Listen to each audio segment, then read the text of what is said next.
and welcome to Love Iceland, a podcast in association with Reykjavik Grapevine. On each podcast, I'm joined by some of my favourite funny folk from the great city of Reykjavik. And today I am joined by Laufey Haralds. Hello. Who is a comedian, improv queen, had a show at Edinburgh Fringe last year. I did indeed. And yeah, she's going to be joining me. I'm swiping right on her today. So welcome, Laufey. Thank you. By the way, I'm Kimi Taylor. Told you I'd do a dodgy introduction. I think you did a great. Yeah, I did a good introduction for you, just not really for myself. I'm Kimi Taylor. I'm great at introductions. I'm a self-titled dating expert. When you've been on as many dates as I have, you get the right to call yourself that, I think. Yeah. And I'm a comedian. And yeah, that's it. I'm the host of the podcast. There we go. Dodgy introduction out the way. No, I'm glad that you seem so nervous, because then I seem less nervous. Yeah, because I'm quite. When I settle in for the date, the dynamic will switch. Oh, definitely, and I'll be the nervous one. Yes. One thing I worry about most is because my podcast pet peeve is when the host and the guest sound too similar, and I have a real tendency to copy people's accents, but I'm just going to trust that the tone of our voices is different enough that I think it'll be okay. I think it'll be fine. Thanks, Kimi. Let's hope so. That's very reassuring. I'm calm now. Maybe at the end of every sentence we'll have to say... Yeah. Over and out. Yeah. Be like, Kimi out. Yeah. Great. So, the first question that I have is, why do you think that I swiped right on you? What is on your hypothetical dating profile for the purposes of this podcast? Interesting.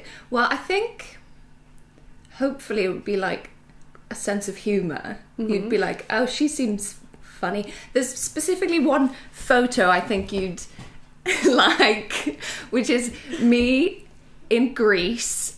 So I went to, I think it was an island called Hydra. Okay. And we went to this ice cream place, and outside the ice cream place there was this it was like my height, and then on a little pedestal, so it was taller than me. It was like an ice cream cone with 3 scoops that had a face and arms and legs and was holding an ice cream, so it was a cannibal. And then the other arm was bent and at his hip, so right. and I took a photo where I'm lovingly holding his arm. Aww. And I think popped my leg. And it is, in my opinion, the funniest photo I've ever taken of me. Okay. Being romantic with this cannibalistic humanoid ice cream. And I think that's why you'd be like, I want to be that ice cream and consume the flesh of my kind with her. Yeah, I mean that does sound like the sort of photo that I would swipe on. Good. I'm glad I know you well enough. I recently went on a date where I was eating ice cream, and it was awful. What? Well, no, I mean the date itself was lovely, yeah, but it was quite traumatic. We were sat in the car, and I was trying to strategically lick.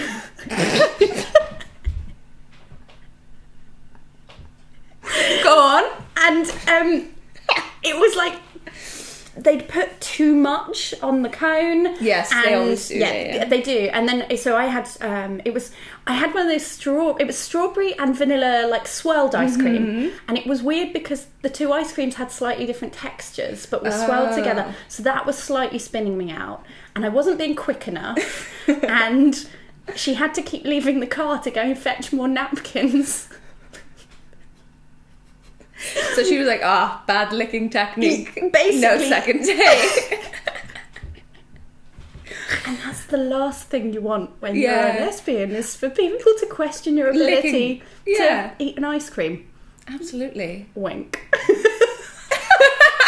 No, but I think even I get stressed out, eating in front of someone I have a crush on. Yeah. Because it gives you butterflies in your stomach, and then you're eating and you have to be... Makes me feel sick. you have to be careful what foods you consume, I think, when you're... Well, yeah, I'm very aware. Yeah. Tell me, because I've not been on many dates. Okay. What would you recommend eating on a date? I would recommend not chicken wings. That's also a Yeah, I mean, that goes everywhere. Yeah. And not spaghetti. That's obvious. I would say you don't want things that are going to get stuck in your teeth. Yeah. You don't want... for me as well, so pizza's fine. Okay. But but I do have a few small hang-ups about pizza. Okay. So here I tend to eat pizza with my hands. I don't know why, but I tend to. But I mean, you lived in London, didn't you? I would always find going to Pizza Express quite stressful. because it's express. You have to what? You have to eat fast. No. Yeah, and I can't eat, because Pizza Express, people don't tend to eat it with their hands. People tend to eat pizza with a knife and a fork there. Do they? I don't know. Or maybe I'm trying to think, because... Or maybe it was just my mum always insisted that we used a knife and fork. Jules. Mama T. Yeah, I don't... Maybe because my strongest Pizza Express memories are the dough balls. Oh, yeah. And you're absolutely going in with your hands for the dough balls. Yeah. Yeah. But I'm dyspraxic, so I have some issues with spatial awareness and clumsiness and things like that. But also, my joints are incredibly... I'm not laughing at dyspraxic people. I'm laughing... We had an incident earlier. Yes. We might come back to that. Yeah. But also, I have very hypermobile joints. So when I'm eating something like pizza, for some reason I find it really hard to cut up. And I don't like people to notice, because my fingers start really like bending, and it's like, and then you're overthinking, so it just happens more. Yeah, and then at some point they'll pick up and be like, "Oh, like what's wrong with your hands?" And you're like, "Oh, I can't do it." And I think also because my sister used to tell me that I had the hands of Jafar from Aladdin. Let me see. They're like quite bony. And lovely, but like also they kind of bend in weird ways. So she said if I had a little beard, I would twiddle it. Okay, like that. So yeah. Also another thing that you should be aware of if we're going to go on a date where we have food, is that I make yummy noises with unconscious ones. That's adorable. So if I'm really enjoying something, I'll go but I don't realise I'm doing it. I do a little food dance. Oh, like nice. shimmy my shoulders Nice. if I really like the food. Yeah. I think I probably also make noises. Yeah, I mean, I think it's fine. I mean, I've also been. I think it's cute. Yeah, I've also been told that I have, because I really like food. I really like food. That I do get a bit of a look of lust in my eyes when I'm talking about food that I really like, or I'm particularly enjoying it. So yes, your date might get jealous. Yeah, I did have a weird incident with somebody once when I said that I didn't want to see them anymore, and she was trying to win me back round, and she sent me a message which maybe I'll show you later, but it did include the line, "I want to see you eat food with lust in your eyes," and I was just like, oh, I never ever want to see you again. That's amazing. That someone typed that and then was like, "That's okay to send to someone I've been on a date with once." Was it like first date? Or? No, we saw each other for probably a month, but she was intense, and it was the whole thing was about food with her. All right. Yeah. I mean, she knew what she was about, and she went for it. Oh, she was trying. She was definitely she weaponized food as a tool to manipulate me. And it worked for a short time. So wait, how does that work? Did she like cook for you, or did she like what? Okay, I'm trying to write some stuff for comedy about this, Okay. but she used to show up to comedy with cake. Ooh. So she'd just be outside the green room and she'd be like, "I made you a cake." Yeah. And I like treats. You're human. Yeah. So she showed up first week, lemon curd cake. I was with homemade lemon curd. Nice. Very nice. Week 2, individual Black Forest gatos, where she'd like piped all the stuff. Week 3, I didn't see her at comedy, but she invited me over for dinner, and I went to her place, and she was French, and she had all this like cheese and pate, and then she produced this miniature croquembouche. So it was like choux pastry tower with spun sugar. It sounds like she should not go on dates, but go on the Great British Bake Off. Yeah, and I told my friend about the mini croquembouche, and she was like, "You do realise that's a French wedding cake?" And I was like, "Oh shit!" Wow. Like, maybe, most people Bit too much. Maybe at that point, most people would go, "No, maybe this is time to leave this where it is." Yeah. I let it go one more week because I wanted to see what was going to happen. And what treat did you prepare? I was at Gokurin. I wasn't even performing. I was just in the audience. And when I was sat in the audience with like a family-sized meringue pavlova and a big spoon, that was the moment I just went, I think this has gone too far. Yeah. She brought... Yeah. And a spoon. Yeah. Wow. Big spoon. Biggish spoon. But it is... That's very extreme, but it is charming if people cook for you. Yeah. And then when I said that we shouldn't see each other anymore, she was like, I'm never going to bake another cake again. Well, that's manipulation. Yeah. And she also said, oh God, my mum's going to be listening to this. She also said... Shout out to Jules. She said, you're never going to get to eat my pate again. Wow.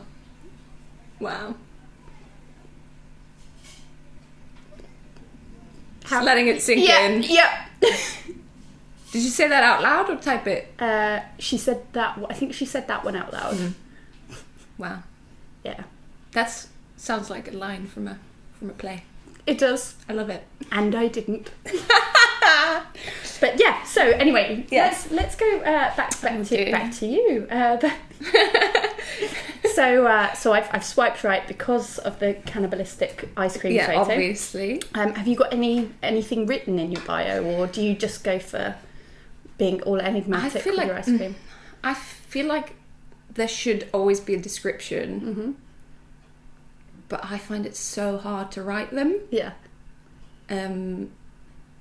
I currently don't have Tinder because I hate it. It's so annoying, and that I always like get lonely, download it. I'm like, everyone is awful, and then delete it again. That's my cycle. That's mine too. Yeah. I think that's most people's cycles. I think so. most reasonable people's cycles, I would say. But I do try to write something like fun. I think at one point it was just my description was just an ironic ABBA enthusiast, which is true. I like it. But my most recent one, I was like, right, I'm going to sit down and I'm going to think about things that are true about me. I'm going to write them down because I like when people have a description about themselves. Yeah. Because I don't like just like swiping someone because of what they look like. But then I was like, I know nothing about myself. Who am I? I had like a mini existential crisis and deleted Tinder. Yeah. So yeah. Okay. I had a little while where amongst my my sort of like funny bio, I got so mad at the fact that I'd been on so many dates with people who kind of after the date went, oh, I'm just out of a relationship and I'm not really like, I'm not sure I should be dating. And I always just put something along the lines of, if you're freshly out of a relationship and trying to figure out what you want, swipe me left. I am not your sounding board. And then I was like, oh, that's a bit harsh. That's a bit aggressive. If you're emotionally unavailable, then you can piss off. Fair, but... Yeah. But, I took it out fairly swiftly because I don't think many people liked that level of honesty. Yeah. But, yeah, it's hard being honest. And I always, like, revert to, like, sarcasm and stuff. Like, what one description I remember having was, like, to be honest, I'm mostly looking for book recommendations. Nice. And I did get some quite good book recommendations, but no dates. Oh. So. but you're very well read. Yeah. True. So we've matched. Yes. And are you someone who will send a message first, or are you what would your opening gambit be? It depends. I mean, if you don't send a message first, usually there is no conversation. Yes. And I usually go to the description. Okay. And like find something to comment on. Like if they Nice. have a nice description, or like the same thing I do, or sometimes people will ask a question and then you answer it. One of the worst and best responses I've ever gotten was I like commented on something on his profile, and the response was, "Hey, I know your mum," which is a nightmare, but also I was like, it was bound to happen. I once had I was chatting to somebody, and she was asking me where I'd lived, and I said, I didn't live in Reykjavik at first. I lived in Stöðvarfjörður, and then I was in the north for a month. And she said, whereabouts in the north? Yeah. And I said, I was on Hrísey. And she was like, oh wow, like I grew up there. I was like, oh wow. And then after a few minutes, I was just like, hang on a second, are you, I'm not going to say the name, so-and-so's daughter? Yeah. And she was like, yeah. And I was like, I've had dinner with your parents. I've hung out with your brothers. I've played with your niece. Yeah. Like, and then I was like, I feel, all of a sudden I feel very Icelandic. And she was like, no, even this is too much even by Icelandic standards. I was like, oh, okay then. Yeah, that is this country, it's too small. Yes. Yep. It is. Shall we move? Yes. Good. Yeah. Let's move. Let's stop this podcast right now. Wow. Yeah. So I would have one very important question I have to ask you if we're messaging, and that is, which Harry Potter house are you in? I am a Ravenclaw. Ooh, nice. I like Ravenclaws. I think they're the second best. After Hufflepuff. Yeah. Yay. Are you a Hufflepuff? Of course I'm a Hufflepuff. Great. Cut me, I bleed Hufflepuff. The hat would not even reach my head, and it would be screaming. Yeah. And someone once manipulated you with food. Yes. Yeah, you're a Hufflepuff. And she was a Slytherin. Ooh. No, she was. I don't know what she was actually. No, I think she was probably a self-titled Gryffindor. Yeah, they're the worst. Yeah. And then, yeah, 'cause Slytherin and Gryffindor are just people. They're so. Can't think of the words. Insufferable. Yeah, that's no, but just cocky and like self-congratulatory and annoying. But then Ravenclaw are just know-it-alls, which is also annoying. And then Hufflepuffs are nice and sweet people, and just have no idea what's going on. I feel like I would really like to see the Harry Potter book series rewritten, but from the point of view of nameless Hufflepuff 47. Yeah. Because I just feel like it would be like, oh my god, there's a dragon in the school, and like the nameless Hufflepuff 47 is just like wandering around like, boop, boop, boop. Yeah. Oh no, I have a test tomorrow. Nameless Hufflepuff 47 would be like, oh no, Professor Quill, he's fainted. I know CPR. Yeah. So I would really like, because I think there was talk of Twilight being rewritten from another point of view. It was. So, oh my god, I know. So it was. There was a version of the first book rewritten from Edward's point of view, but then it got leaked online, so she decided not to publish it. I think that is how the story goes. No, it's great. Yeah. I found it online and I read it and it was so good. But I was 16, or something like that. Team Edward or Team Jacob? Team Edward. Yeah? Yeah. Okay. Yeah. But the reason I read the Twilight books was because so I just started mentaskóla. I just started in Kvennó, and I'm not great at making friends. Okay. And one of the girls in my class, I wanted to be her friend, and she had like talked about Twilight, so I was like, right, that's me reading all the Twilight books, and I did. And we're still friends today. Brought together by a Mormon writer. She's a Mormon, I think. I think so. No sex before marriage. Yeah. Kimi. But no, those books, I mean, people make fun of them because like they're for teenage girls, but they were like a fun light read. I read them. Yeah. I read them. And I saw all the movies. And that fucking baseball scene. Oh, that is song. Yeah. Oh. It's really, like, actually the first movie isn't that bad. I don't think it's that bad. But maybe it's because it's got that one scene. CGI baby in the last ones are so funny. It's horrible. Like, I actually, because when you read the book, and I remember reading it, and the whole time I was waiting for the baby to be evil, which, spoiler alert, like, I remember even getting to the end and being like, well, why was the baby not evil?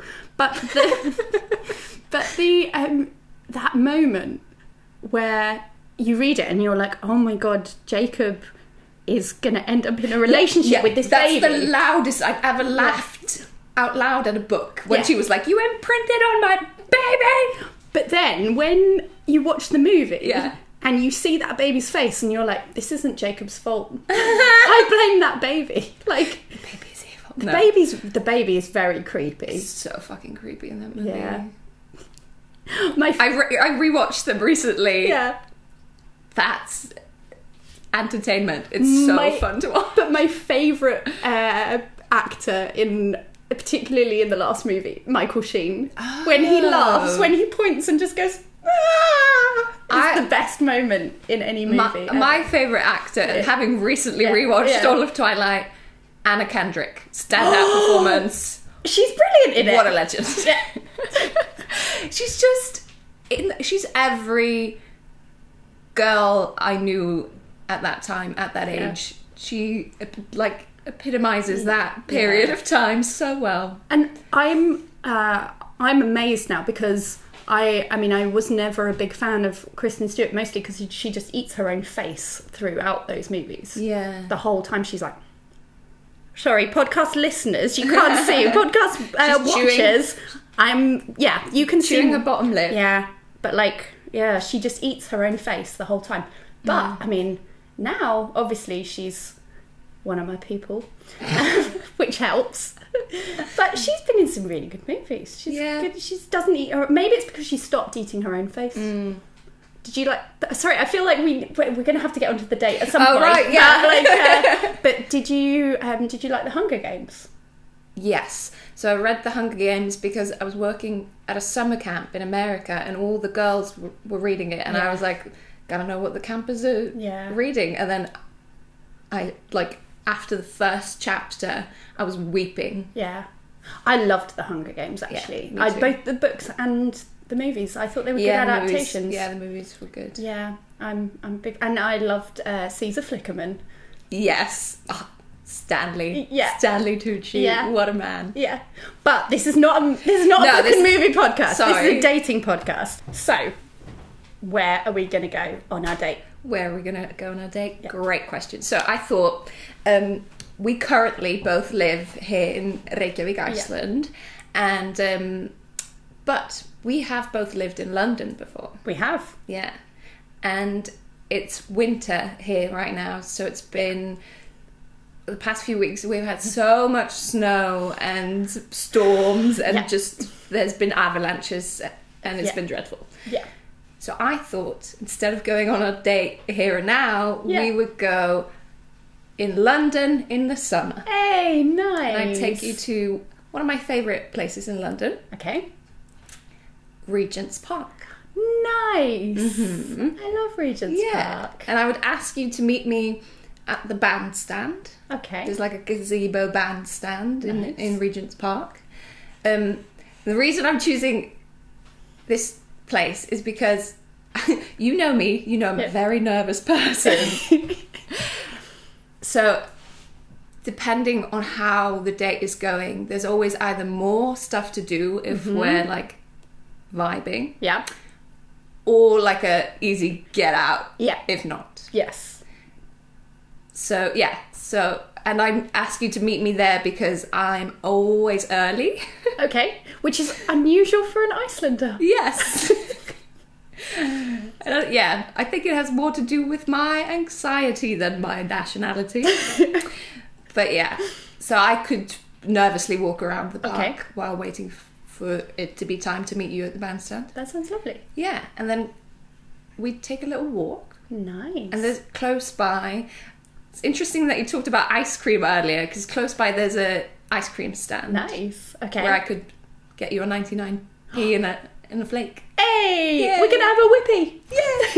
Whippy with a flake. So I could see your licking technique. But they never put as much ice cream, so I'll probably be a bit better. Although the flake is concerning. Yeah, because you don't have to have a flake. I know I like the flake, but when I was a child, I always had to eat a flake with a bowl because they're so flaky. They are very flaky. Icelandic people won't.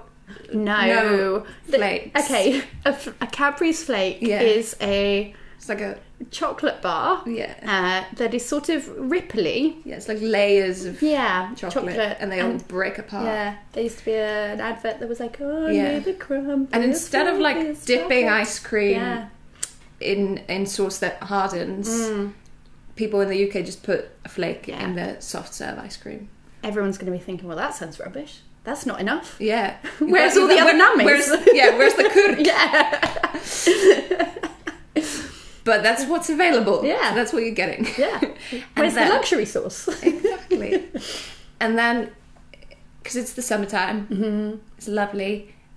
And there's, in Regent's Park, a really nice rose garden. Oh, and I've brought you some roses. So we can. This is like I'm trying to think of the word. This is like a VR date that we're on. Yes. Yeah. I've brought some roses and smell them.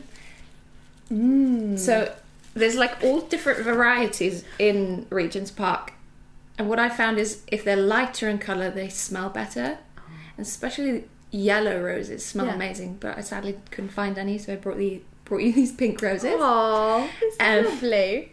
You're welcome.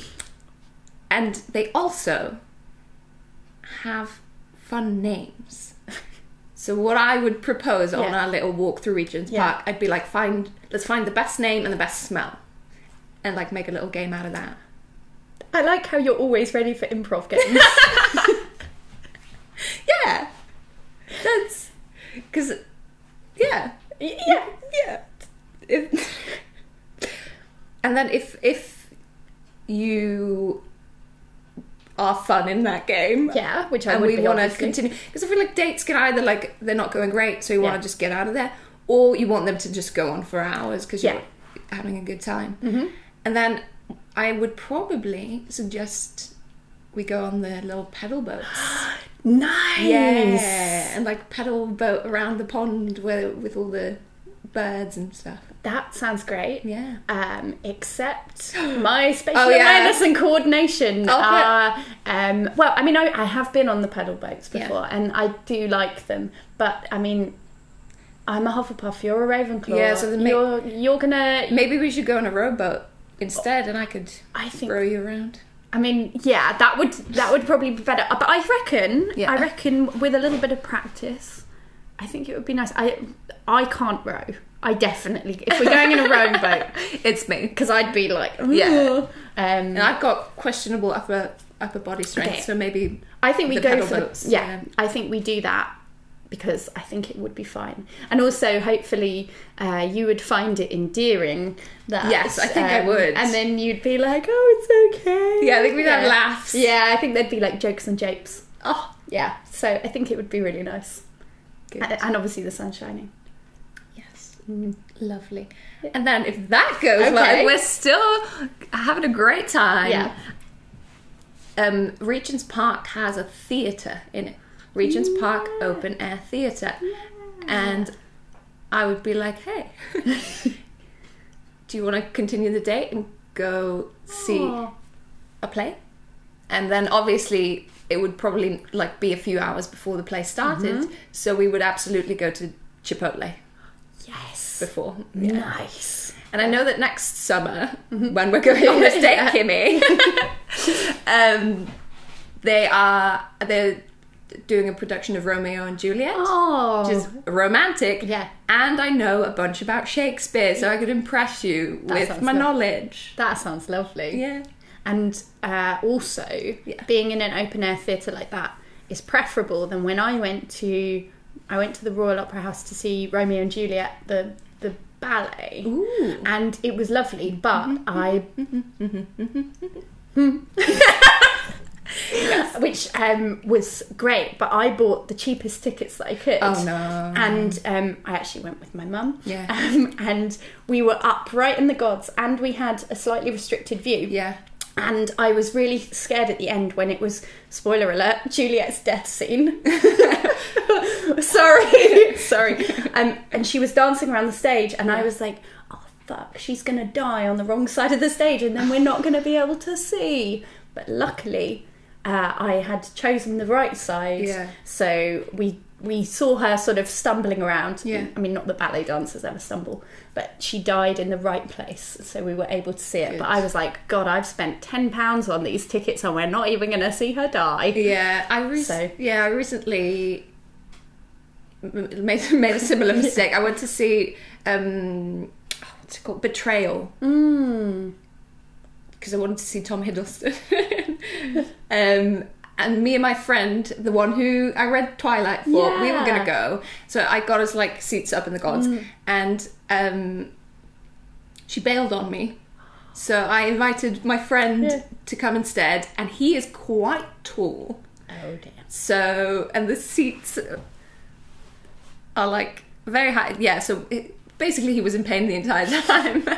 And there were some scenes we couldn't like properly see. Yeah. And... Pinter's not really for me. I was like, this is a little bit boring. Yeah. This is just a man writing about his divorce. Yeah. So yeah, I've been there. Know your pain. Yeah. And also, so I think dragging another person along with you who also has to share your pain is not great. Yeah. But a nice open air thing is... Yes, it is it's a lovely theatre.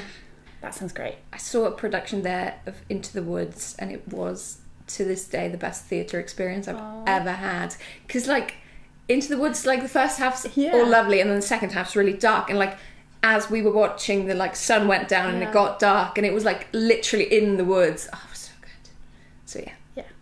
That sounds great. Yeah. I'm on board for this. Yeah. Yeah. And then I'd walk you to the tube station and probably give you a kiss. Hey, nice. Yes. How lovely. I like all of these things. Yay! I'm very, very much on board for this date. Good. I'm there for this date. Yes. It is modelled on a day out I had with my parents. Hey! And that is even better because... it was a great day. Yeah. Family friendly. Yeah. Nice PG day out. Yeah. So obviously you live here now, but you did live in London. Yeah. Have you noticed much difference between dating here and dating there? Well, Kimi, I don't go on many dates. My entire dating history is like accidentally starting to date my friends. Basically, like the most serious relationship I've had started. Me and my friend went to see Zootopia at the cinema, and halfway through the movie we were holding hands. And I was like, I guess this is a date. Oh, cute. That was our first date. Nice. Yeah. So no, I haven't really noticed a difference because I'm too scared to do it anywhere.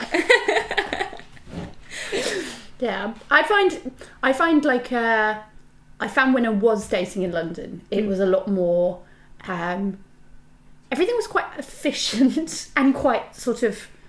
I mean, it would be because it's a big city and trying to schedule meeting anyone. Yeah, it was like job interviews. That's what it always felt like. It was sort of like.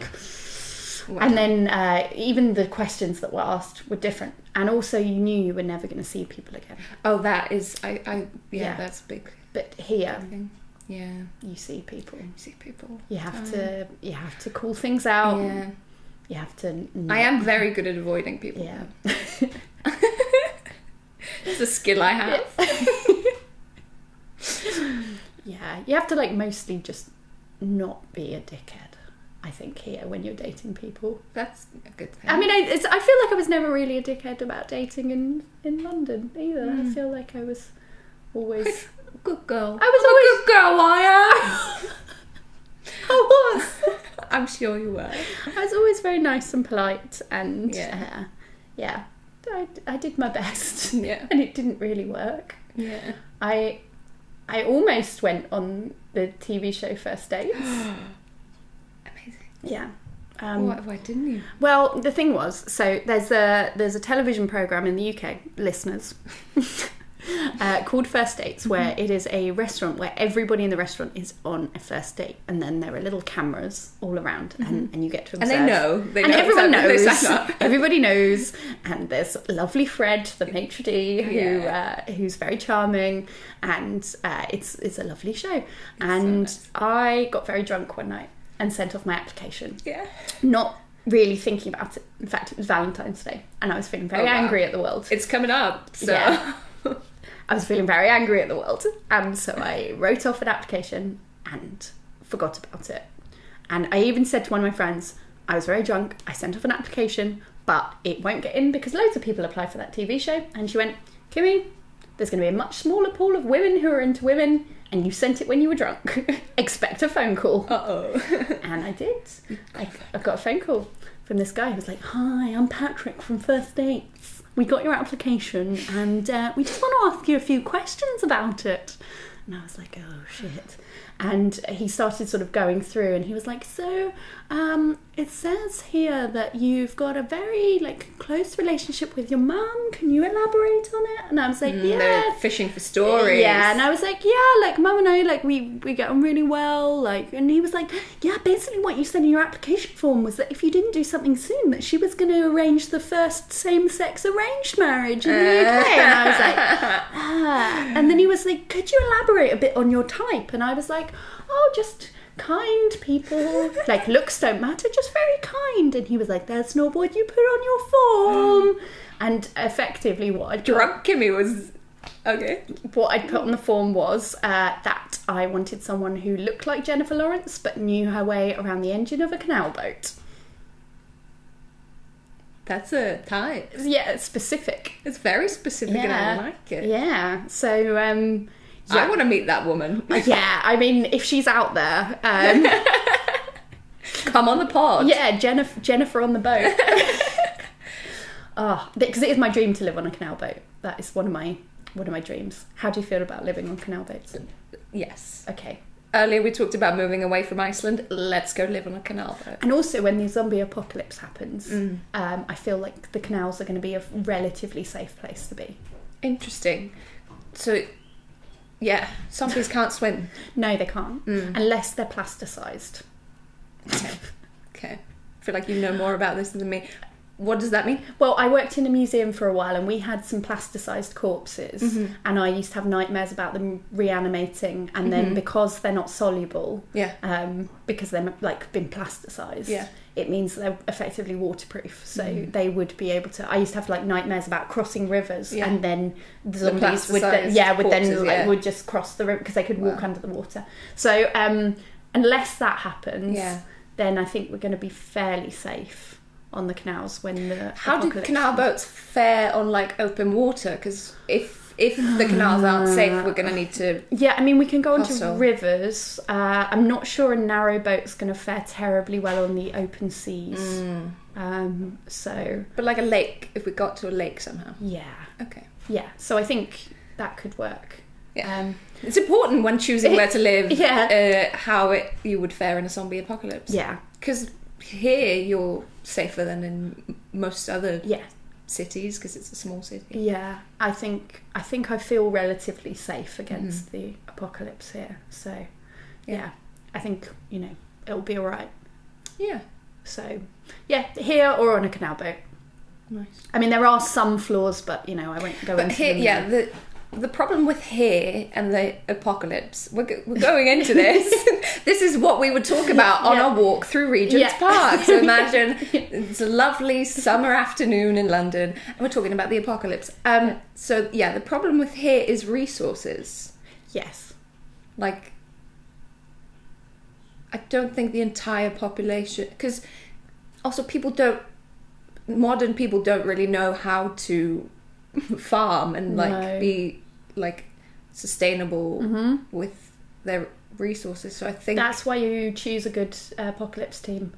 Yeah, we would have to maybe grab some farmers and some fishermen, and then I don't know, head somewhere relatively, maybe somewhere like Seyðisfjörður. Yeah, because because that would be like the mountain pass would be, as long as the boat didn't come in from Denmark and infect everyone. Yes, Seyðisfjörður would be quite safe. We've got a nice cafe there as well. That is important. Yeah. So we'd go somewhere remote. Yeah, with our crew of farmers and fishermen. Yeah. I think we need to make new friends. Most of our friends are like comedians. And they're going to be bloody useless. That's why we need to really think about our team. Yeah, because but you're quite resourceful. You're very good at improv games, so I'm sure you'll be good at improvising. Well, I've got like some survival skills, I guess. I was in the Scouts. I know how to start a fire and do some stuff. Starting fires, oink. Yes. But yeah, coming back to first dates. Yeah, sorry. In the end, they kept trying to organise dates for me. I did all the like headshot interviews and things, and the TV producers, they're just trying to make you cry. Like they're trying to twist for the interviews because they want you to be a good story. Yeah. So the questions that they ask, it's incredibly manipulative. Yeah. They've all got psychology degrees, and they want you to like they're there to like fuck you up. And then I was scheduled to go on a couple of dates where the other person pulled out, because obviously it's quite a big thing. You're going on like national television. It's a really popular TV show. Yeah. So a couple of them pulled out, and then I got a phone call, and they were like, "We sorted it. We've got someone who's definitely not going to pull out. We want you on Saturday." And I was like, "I'm moving to Iceland on Sunday."